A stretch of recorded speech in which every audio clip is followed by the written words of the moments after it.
Bismillahirrahmanirrahim. Assalamualaikum warahmatullahi wabarakatuh. Bersua dalam berita perdana malam ini, saya Ahmad Nurul Airi Haji Rani. Dan saya Dayangku Kamaliah, penyiaran Haji Kamarudin. Berita-berita utama malam ini.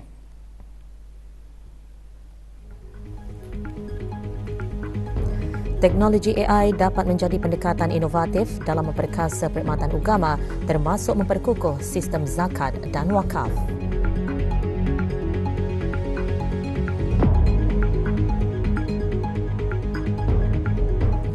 Para pelajar perlu dibimbing untuk menggunakan laman-laman dalam talian dengan lebih bertanggungjawab.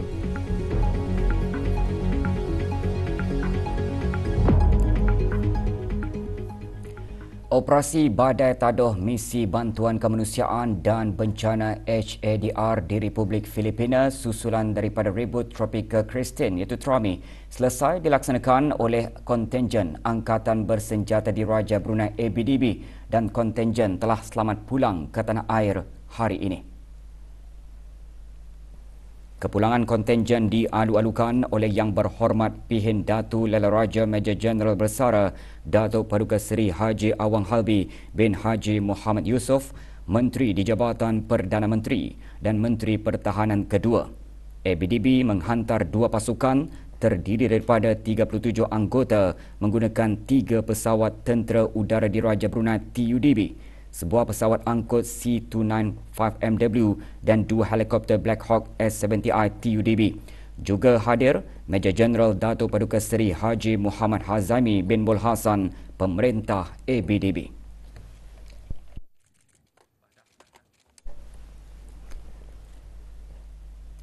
Penggunaan kecerdasan buatan AI boleh dijadikan sebagai pendekatan yang inovatif untuk memperkasa perkhidmatan agama dengan meningkatkan penglibatan dan jangkauan orang awam.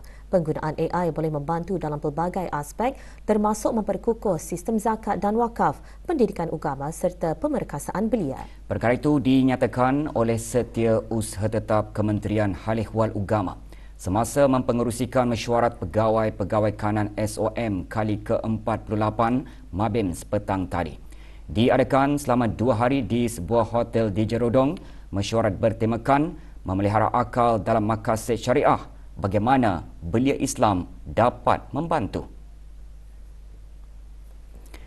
Awang Haji Muhammad Rosli bin Haji Ibrahim yang juga Ketua Mesyuarat Pegawai-Pegawai Kanan SOM Negara Brunei Darussalam berharap melalui wacana Mabims dapat membuka ruang untuk perbincangan lanjut mengenai cara-cara mengintegrasikan teknologi dalam memperbagi perkhidmatan dan memberi manfaat kepada masyarakat.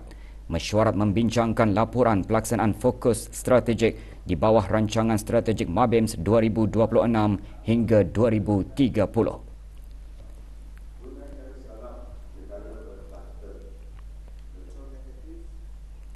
Pemeliharaan akal dalam konteks maqasid syariah antara yang ditekankan semasa Forum Kertas Tema sempena mesyuarat pegawai-pegawai kanan SOM kali ke-48 Mabims. Forum diadakan di Balai Khazanah Islam Sultan Haji Hassan Abulkiah.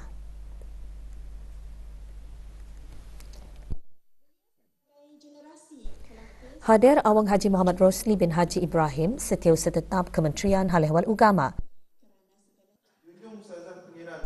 Panel forum terdiri daripada perwakilan anggota Mabims iaitu negara Brunei Darussalam, Malaysia dan Republik Singapura. Forum antara lain bertujuan membincangkan dan berkongsi pengalaman menangani isu kesihatan mental dalam kalangan komuniti serta merancang modul dan program intervensi berlandaskan ajaran Islam bagi meningkatkan kesejahteraan mental di rantau Mabims.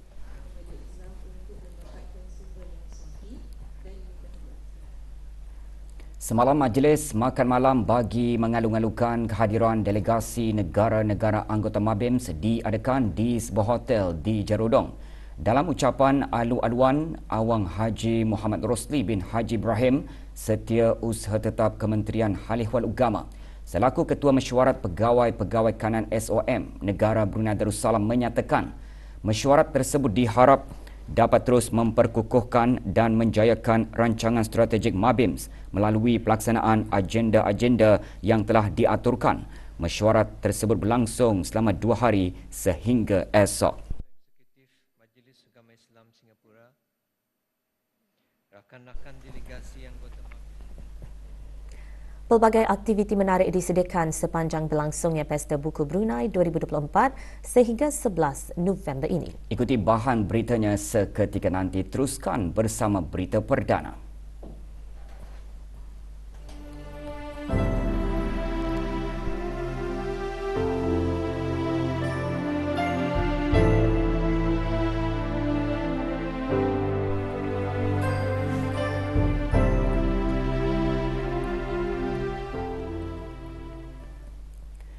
...134 pelajar Kolej Sains Kesihatan Jururempak Medical Center menerima sijil setelah berjaya menamatkan pengajian dalam program Asas Sains.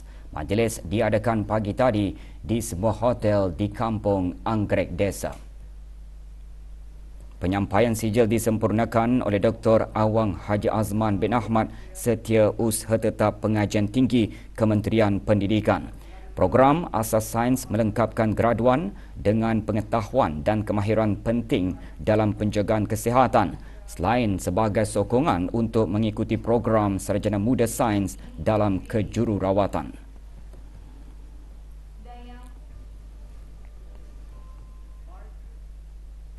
Buli siber menggunakan platform digital berulang kali mengganggu atau menjatuhkan maruah seseorang melalui penggunaan internet, media sosial, telefon bimbit dan peralatan elektronik yang lain. Kesan buruk buli siber boleh dikenal pasti melalui mental, emosi dan fizikal. Perkara tersebut antara yang ditekankan semasa kempen anti-buli yang diadakan di Sekolah Rendah Yayasan Sultan Haji Hassanal Bolkiah. Kempen diadakan pagi tadi sempena Hari Antarabangsa menentang keganasan dan buli di sekolah UNESCO termasuk buli siber. Kempen turut menekankan mengenai perlunya para pelajar untuk dibimbing dalam menggunakan laman-laman dalam talian dengan lebih bertanggungjawab. Disertai oleh 900 pelajar dari tahun 1 hingga 5 antara pengisian kempen, termasuk taklimat dan aktiviti yang meningkatkan kesedaran komuniti sekolah mengenai impak buli dan keganasan, selain menggalakkan interaksi sosial yang positif. Inisiatif tersebut disokong oleh program Bantu, Empati, Sayangi dan Tanggungjawab BES Kementerian Pendidikan. Pelbagai aktiviti menarik disediakan bagi setiap peringkat umur pada Pesta Buku Brunei 2024 bertemakan Lestari Buku, Santuni Budaya dan berkonsepkan Didik Hibur. Pesta Buku yang berlangsung sehingga 11 November ini diadakan di Stadium Tertutup Kompleks Sukan Negara Hassanal Bolkiah, Bragas.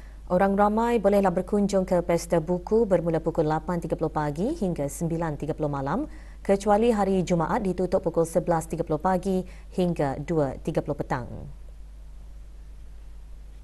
37 pempamer dari dalam dan luar negara menyertai acara jualan buku dengan menawarkan potongan harga 10% hingga 80%. Menurut Pegawai Bahasa Dewan Bahasa dan Pustaka, aktiviti yang dianjurkan termasuk sesi bual bicara dan kuis dari Pusat Sejarah.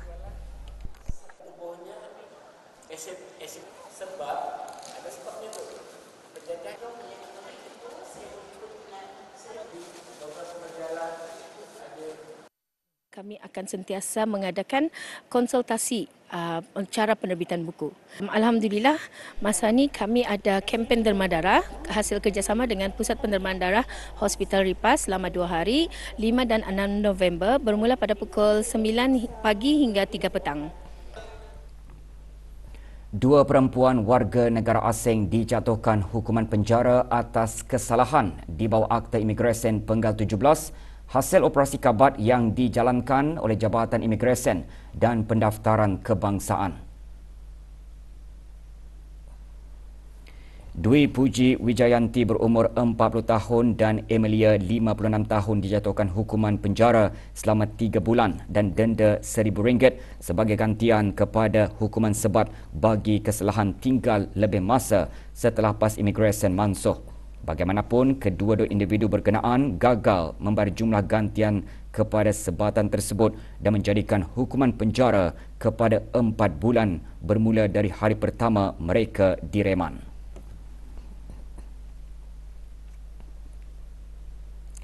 Sementara itu, 4 warga negara asing ditahan dalam operasi kabat Jabatan Imigresen dan Pendaftaran Kebangsaan yang menyasarkan gedung perniagaan di Mukim Sengkurong dan Mukim Kilanas.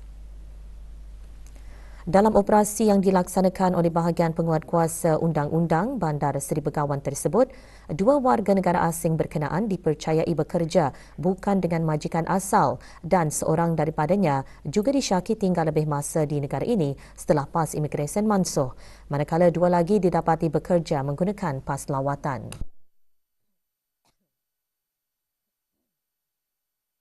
Sementara 13 warga negara asing ditahan dalam operasi yang menyasarkan rumah dan bilik-bilik sewa pekerja asing di Mukim Pengkalan Batu dan Mukim Sengkurong. Hasil operasi mendapati 8 daripadanya gagal mengemukakan dokumen yang sah dengan seorang daripadanya juga dipercayai bekerja bukan dengan majikan asal. Manakala 5 daripadanya didapati tinggal lebih masa di negara ini setelah PAS Imigresen mansuh. Futsal Liga Elit Brunei diteruskan semalam dengan satu perlawanan di Kompleks Sukan Universiti Brunei Darussalam. Dalam perlawanan tersebut, pasukan Street United berjersi gelap mendominasi permainan apabila menjaringkan 6 gol tanpa balas. Keputusan kekal Street United 6, FC Phosphor 0 sehingga perlawanan berakhir.